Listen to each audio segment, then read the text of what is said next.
Bom dia a todos. Bom dia, doutor Eliezer. Em nome de quem cumprimento os demais representantes das empresas de saúde, que fazem saúde complementar. Doutor Elvésio, em nome de quem cumprimento os conselhos de saúde, tanto do Distrito Federal quanto os regionais. Estão aqui com muitos representantes aqui presentes.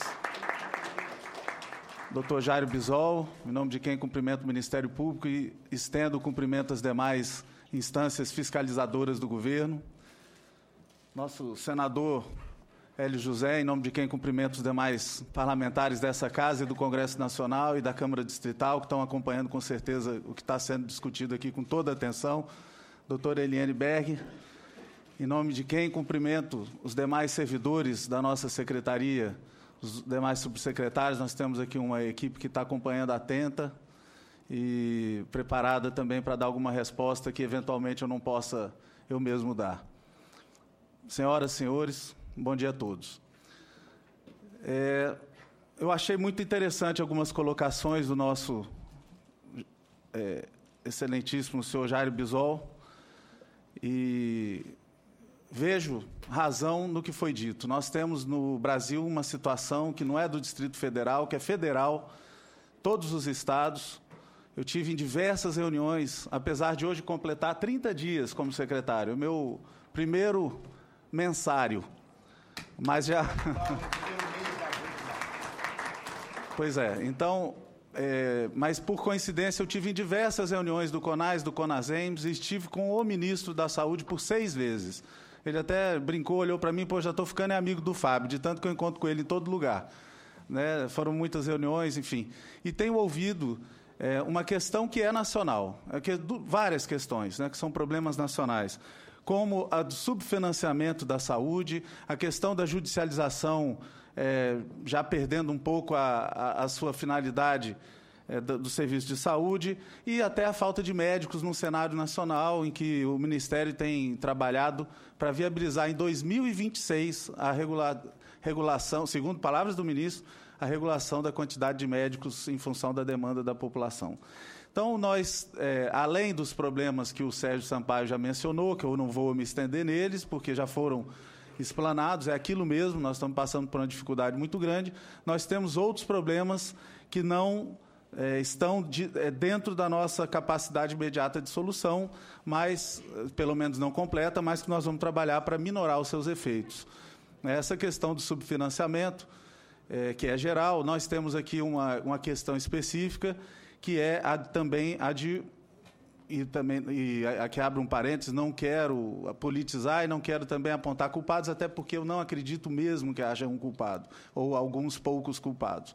Acho que há grande número de responsáveis por termos chegado onde chegamos, mas o fato é que hoje nós estamos numa situação em que a saúde, que contou com o Fundo Constitucional do Distrito Federal, aparentemente infindável, hoje findou e a saúde não consegue mais ser financiada sem uma gestão que leve em consideração níveis de eficiência, a redução de desperdícios e de desvios. Hoje nós temos que fazer uma gestão que leve em consideração que os recursos são limitados, que a impressão que eu tenho é de que nunca se levou em consideração que os recursos um dia acabam. Então, se a nossa farmácia central, que até hoje não tem um controle efetivo, né? Se sumisse ou se perdesse a validade de uma grande quantidade de medicamentos, você comprava mais, pronto, o Fundo Constitucional dava conta. Para a gente fazer um faturamento, dá muito trabalho, tem que preencher uma guia, mandar para o Ministério, muito mais fácil contar com o recurso do Fundo Constitucional. Então, hoje, nós somos a unidade da federação que menos recebe recurso do Ministério da Saúde em termos per capita. Não sei se isso é sabido da população. Então, isso aí é uma informação assustadora e que, de um lado, é um problema grave, mas, de outro lado, é um alento, porque dá para resolver isso, dá para trabalhar, e essa solução está dentro da Secretaria de Saúde, e nós já estamos tomando providências para resolver isso, conforme eu vou deixar demonstrado de seguida. A questão da quantidade de médicos. Eu acredito que falte médicos no Brasil todo, mas, curiosamente, parece-me, se nós formos olhar grandes números da saúde do Distrito Federal, nós temos 4 médicos para cada 1.000 habitantes. Nós temos um leito para cada 700 e poucos habitantes. Nós temos 9,5% desses leitos como leito de UTI, bem mais do que preconiza nossa portaria 1101. Se olharmos, temos 24% do nosso orçamento de 2015, 24% hoje destinados para a saúde, do empenhado. Vejam bem, nosso mínimo constitucional é 13,5%, hoje são 24%, segundo a informação da nossa secretária de Planejamento. Quer dizer, se eu olhar um europeu que olha de fora e vai fazer um estudo sobre a saúde do Brasil, vai chegar à conclusão que o Distrito Federal está perfeito, está muito bom, entre os melhores. Só que nós chegamos, olhando de perto, olhando de lupa, a gente vê que a realidade é bem outra.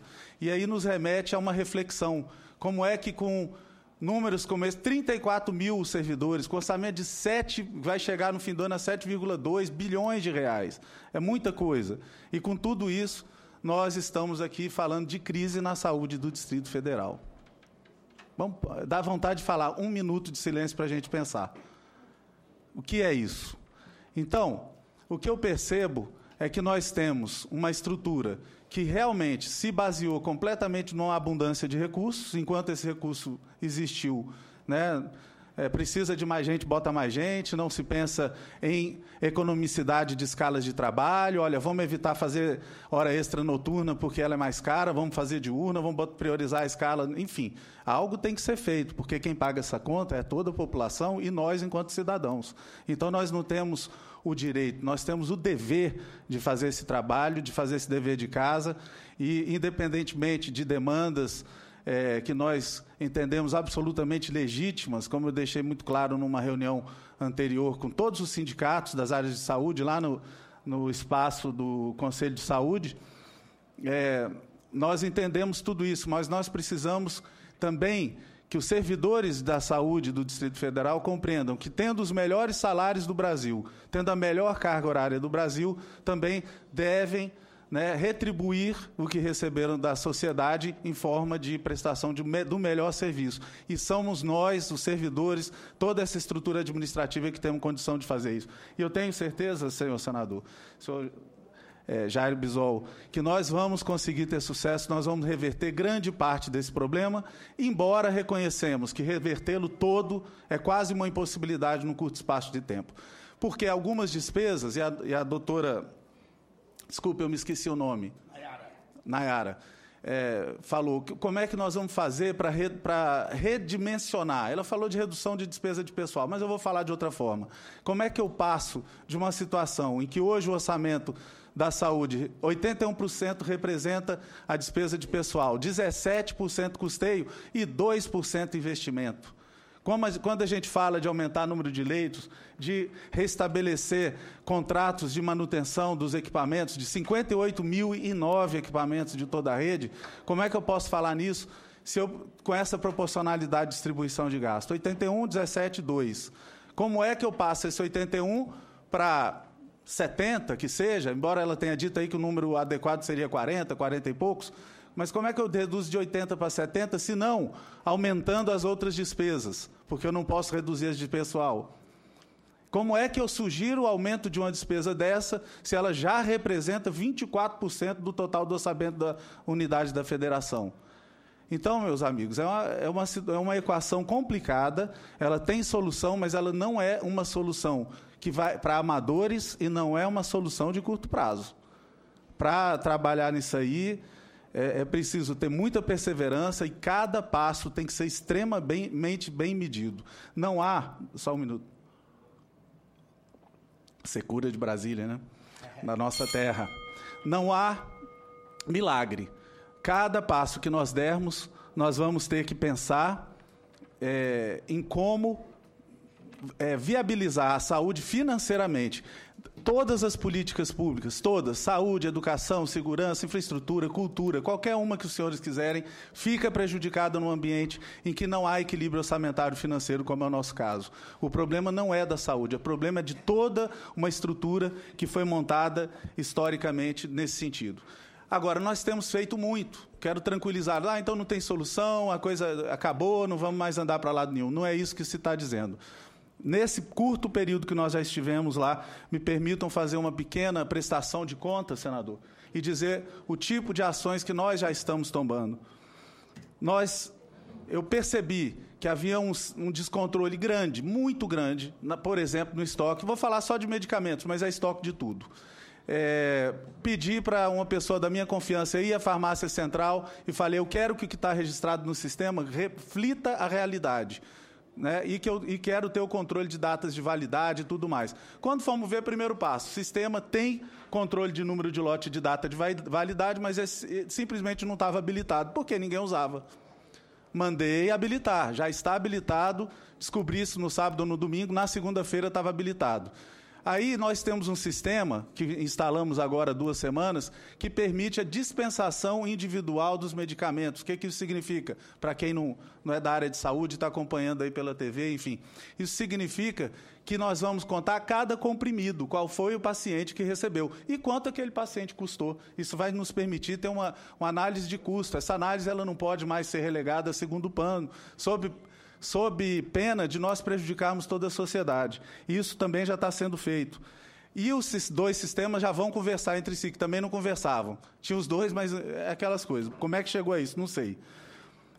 Aquisição de equipamentos. Quem acompanha a área de saúde sabe que nós temos caixas e caixas e caixas de madeira espalhada pelos corredores, que ninguém sabe nem o que é aquilo. Mas eu vou dizer para vocês o que é aquilo. São equipamentos comprados em algum momento, em alguma gestão anterior, que nunca foram instalados. Nunca. Nunca. Por quê? Porque são comprados sem necessidade, em quantidades inadequadas, ou cujos espaços físicos ou instalações elétricas ou de outro tipo não estavam adequados para recebê-los. Então, o objetivo era comprar. Compraram, pronto. Não era prestar um serviço.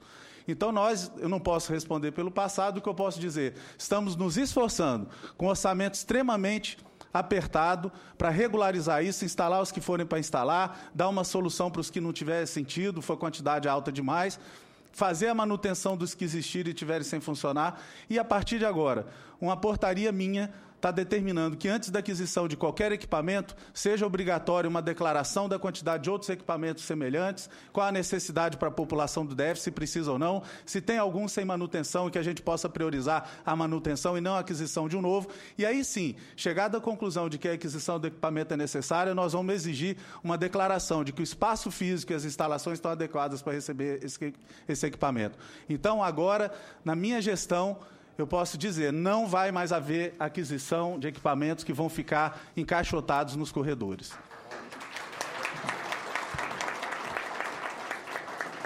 Fizemos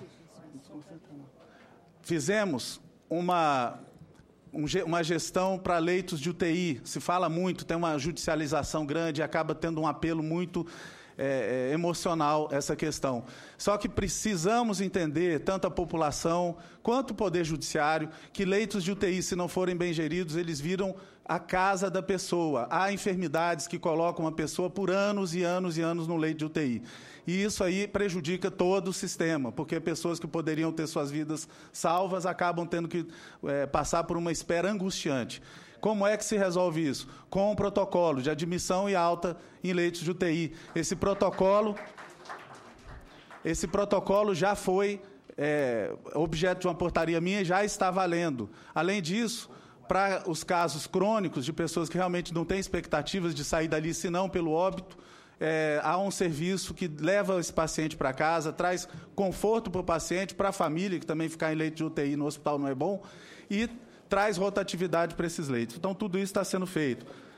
Estamos discutindo a respeito de judicialização, estamos numa discussão interna e já convidamos alguns atores externos, uma comissão técnica, ou sei lá o nome que a gente vai dar, para discutir todo o procedimento não padronizado no âmbito do SUS. Então, qualquer profissional que queira prescrever um medicamento, ou um tratamento, ou um protocolo diferenciado, porque entenda que aquele protocolo, aquele medicamento não serve para o seu paciente, ele vai submeter essa comissão com argumentações técnicas que só os médicos vão compreender e vão saber avaliar muito bem, e se isso for considerado adequado para um paciente, para um grupo, para todo um grupo, se for necessário até a mudança da padronização, nós faremos, e não vai mais ser necessária a judicialização, porque no âmbito administrativo nós vamos poder dar solução para isso.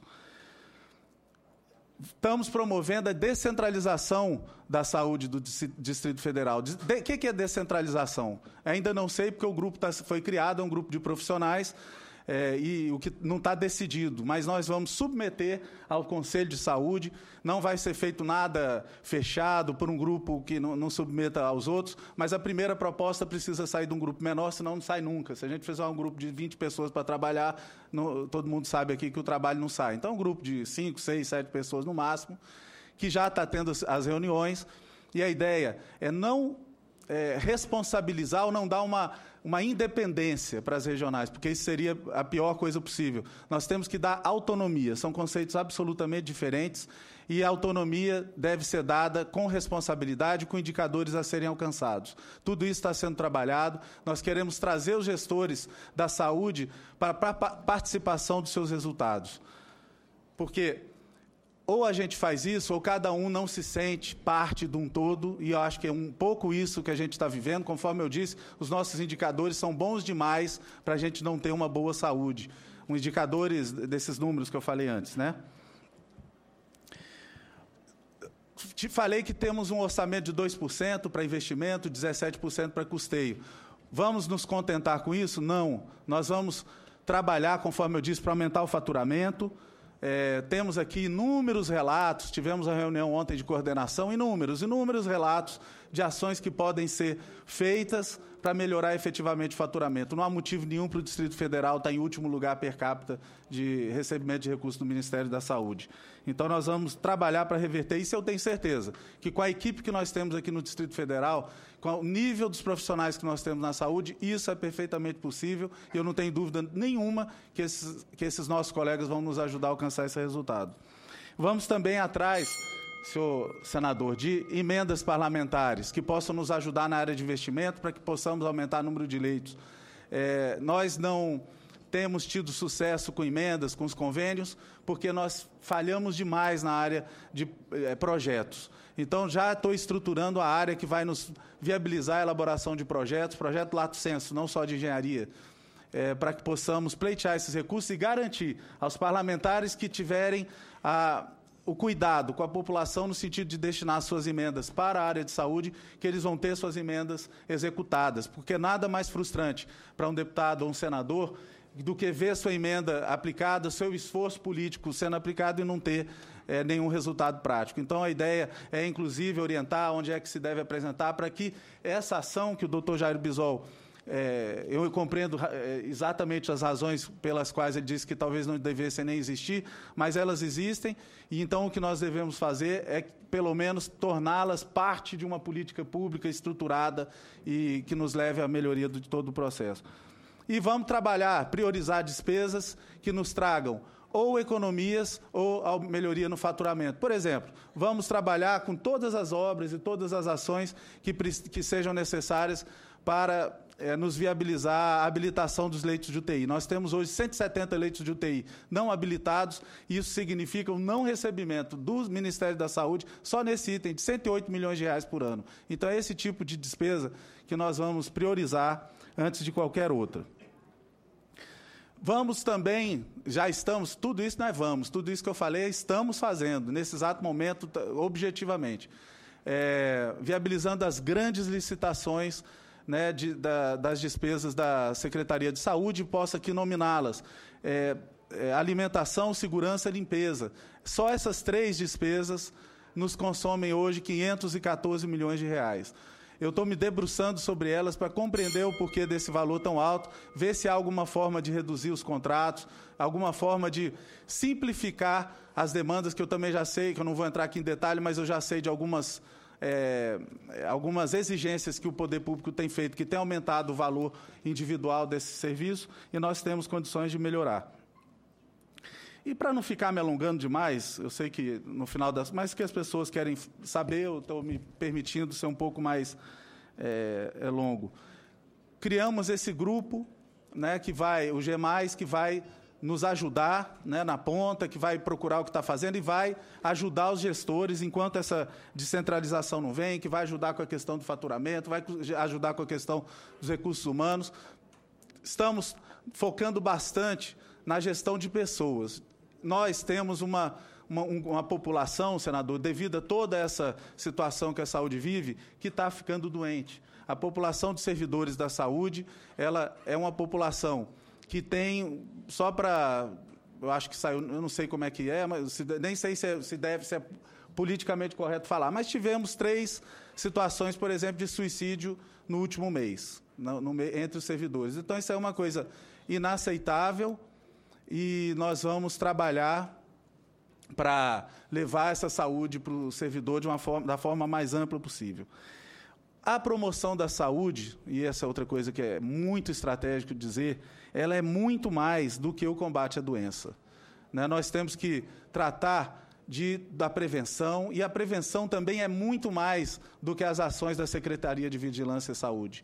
Né? Nós temos uma sociedade civilizada, dita civilizada, que trata com drogas, com obesos, com problemas psiquiátricos de todo tipo.